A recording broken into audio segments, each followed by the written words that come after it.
Pengadilan Agama Jakarta Selatan telah mengabulkan permohonan ikrar talak yang diajukan oleh Andre Taulani terhadap istrinya, Rian Wartia Trigina.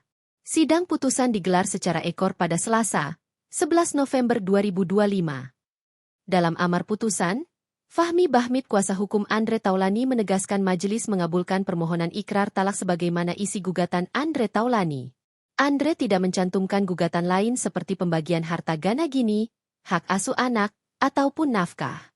Putusannya tidak ada. Jadi di dalam putusan ini hanya murni ikrar talak.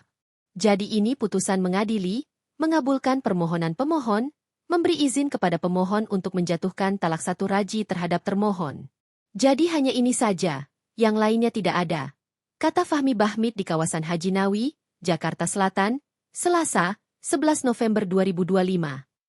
Fahmi menjelaskan, sejak awal Andre hanya memberikan kuasa kepadanya untuk mengurus permohonan talak. Andre kini hanya menunggu satu tahapan terakhir, yakni pengucapan ikrar talak di hadapan majelis hakim setelah putusan tersebut berkekuatan hukum tetap, inkrah.